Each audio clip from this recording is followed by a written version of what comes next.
Quando este mundo, o nosso mundo foi criado, quando homens e mulheres foram criados, já existia no universo o conflito entre o bem e o mal. Esse conflito entre o bem e o mal se implantou, se estabeleceu no céu, quando Satanás acusou a Deus o Pai de ser injusto e cruel. Naquele momento histórico, muito antes da criação desta terra, Lúcifer, ou Satanás, rebelou-se contra Deus o Pai, contra Cristo e contra o Espírito Santo. E desde então se estabeleceu esse conflito entre o bem e o mal. Desde então o universo está expectante, olhando para ver como é que se resolveria esse conflito. Bem, irmãos, agora o objetivo de Satanás, o objetivo de Lúcifer, após ser excluído do céu, era destruir os planos de Deus, quaisquer que fossem os planos de Deus, atrapalhar os planos de Deus, destruir o projeto de Deus. E agora surgiu uma oportunidade. Se eu fizer com que os homens, com que os seres humanos desobedeçam a Deus, eu vou atrapalhar de vez o plano de Deus. Se eu conquistar e subjugar os seres humanos, eu vou vencer uma batalha entre o bem e o mal. Assim pensou Satanás. Por outro lado, irmãos, ele deve ter pensado assim, mas como é que eu posso fazer isso? Eles têm tudo, veja, irmãos, nós vimos na lição de ontem, eles tinham tudo, ambiente, alimento, domínio, semelhança com Deus. Como que Satanás podia conquistar? Como que Satanás podia fazer com que esses seres tão premiados, esses seres tão especiais, pudessem negar a fidelidade a Deus, pudessem ser infiéis a Deus? Tinha que ser através do engano, tinha que ser através da sedução. Tinha que ser um jogo de palavras. Satanás tinha que implantar nos seres humanos a dúvida. A dúvida de que Deus era realmente o melhor provedor possível. De que Deus era um Deus de amor, de que Deus era justo. E agora então, irmãos, se ele conseguisse fazer isso, quem sabe os homens desobedeceriam. No capítulo 3 de Gênesis, irmão, nós vemos, o título do capítulo é A Queda do Homem. Como que isso sucedeu? Nos versos 1 a 6, Satanás estabelece um diálogo com Eva. Primeiro, irmãos, Eva estava perto da árvore. E Eva estava sozinha. Quando você está perto do pecado e quando você está sozinho, é muito mais difícil você resistir. Por isso é importante, irmãos, estarmos na igreja, participarmos das atividades da igreja, nos irmanarmos realmente para nos ajudarmos mutuamente. Por isso que é importante você não chegar perto do pecado. O incêndio, irmãos, ele é muito fácil de debelar, de extinguir quando ele está no começo. Quando ele é um foguinho ali. Mas quando ele está um fogo grande, irmãos, é muito difícil apagar. Assim é o pecado. Se você não chegar perto, vai ser muito mais fácil você resistir. Mas Eva, inadvertidamente, ou melhor, ela tinha sido advertida, mas ela estava perto da árvore. E Satanás, então, disfarçado de uma serpente, entablou uma conversa com Eva. Aí outra coisa, irmãos, você não pode dar conversa para Satanás, você não pode dar conversa para os argumentos do diabo. Com Satanás não tem conversa, irmãos. Não tem argumento, ele é astuto. E lá ele diz o seguinte para Eva: é verdade que vocês não podem comer de toda a árvore do jardim? Não era isso, não é? Mas Deus tinha dito assim, vocês podem comer de toda a árvore que dá fruto. E Satanás já vem com uma dúvida. Escuta, é verdade que vocês não podem comer de nada do jardim? E Eva agora dá conversa para Satanás. Nós podemos comer de tudo, menos da árvore que está no meio do jardim. Não podemos comer e nem tocar, porque o Senhor falou que se isso acontecer, nós vamos morrer. Ela sabia direitinho o que Deus tinha dito. Ela tinha na cabeça isso. Mas agora Satanás responde: vocês não vão morrer. Uma negativa total, peremptória, uma negativa frontal ao que Deus disse. Deus disse, falou, vocês vão morrer. Satanás disse, vocês não vão morrer. E agora? Mais ainda, olha, Deus está impedindo vocês de se realizarem plenamente. Se vocês comerem do fruto da árvore, vocês vão ser como Deus. Vocês vão conhecer o bem e o mal. Aí ele falou meia verdade. Vocês vão conhecer o bem e o mal. Eles só conheciam o bem. Passaram a conhecer o mal, mas nunca seriam iguais a Deus.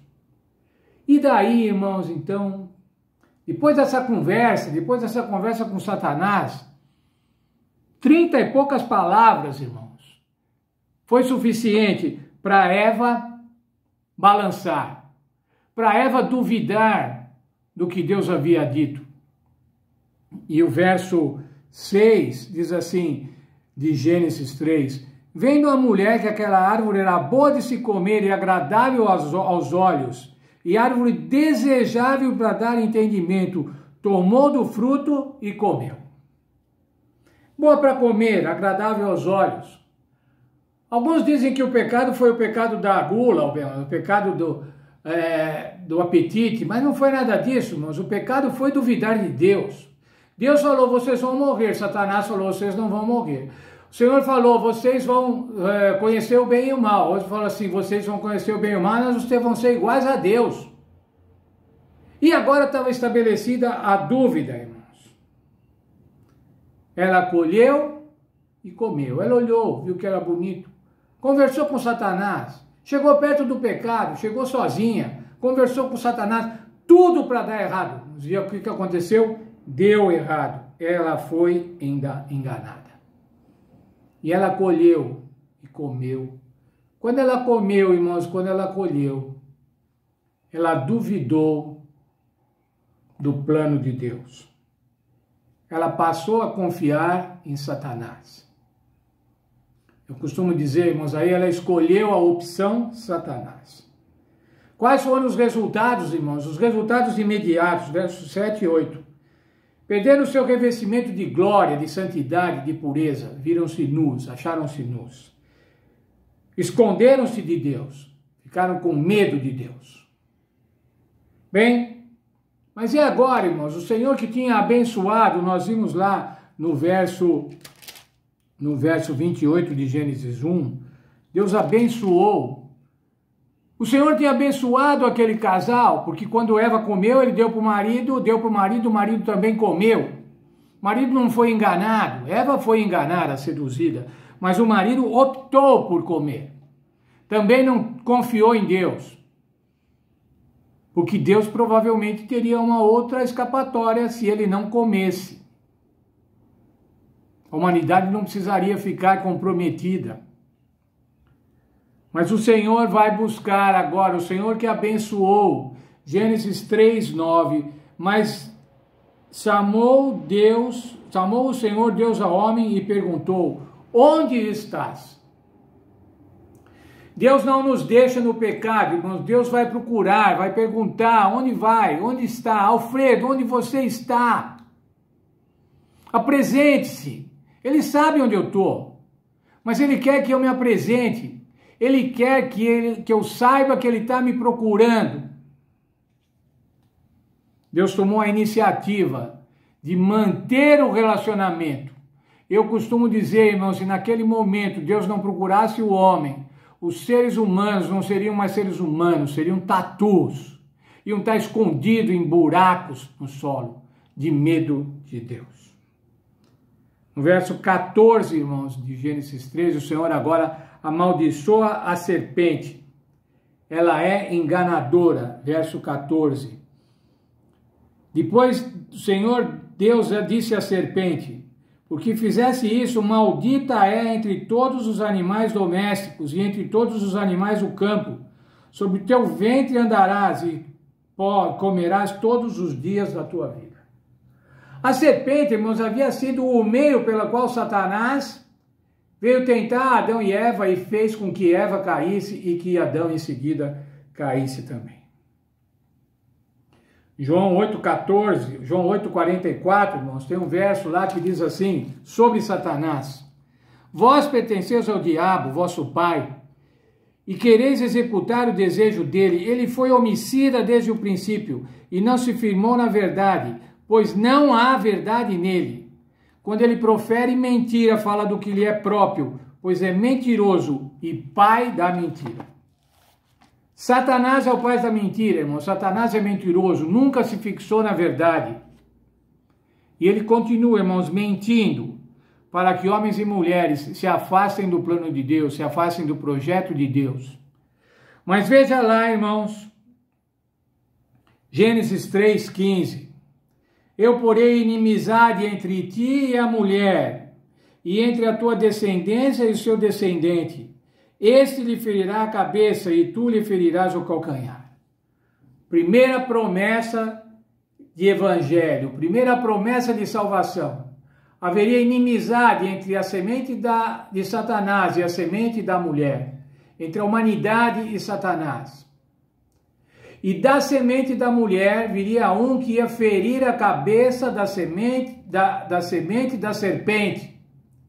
Isso é uma ferida mortal, irmãos. Nosso Senhor Jesus Cristo feriu de maneira mortal a Satanás.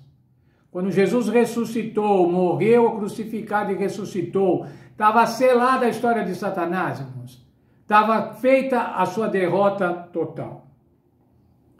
Por outro lado, a semente da serpente ia importunar a igreja, ia importunar os filhos de Deus, iam ferir no calcanhar.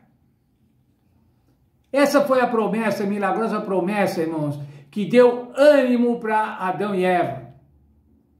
Porque senão, irmãos, eles morreriam de desânimo, de ter perdido o Éden, de ter perdido a vida eterna por causa de uma má escolha, por causa de escolher Satanás e deixar de ser fiel a Deus.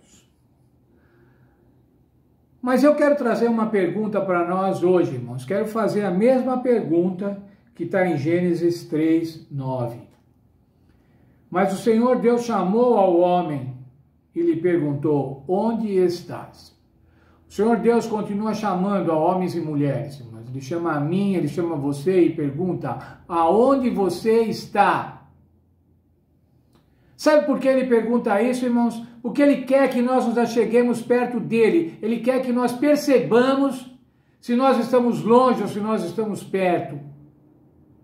E veja, irmãos, de Deus, da justiça de Deus, nós só podemos estar perto se estivermos junto com o Senhor Jesus Cristo. E quando Deus pergunta para nós aonde que você está, nós devemos responder: eu estou junto do Senhor Jesus Cristo. Eu estou junto daquele que é o meu Salvador. Eu estou junto daquele que me justifica. E dessa forma, irmãos, nós vamos reatar o relacionamento com Deus. Um relacionamento que foi perdido por Adão e Eva, mas um relacionamento que, por causa de Cristo e por causa do amor de Deus, nós podemos reatar assim que quisermos, estarmos novamente nos relacionando com Deus. Que Deus abençoe a cada um de nós e que nós possamos fazê-lo, que nós possamos estar novamente associados com Deus.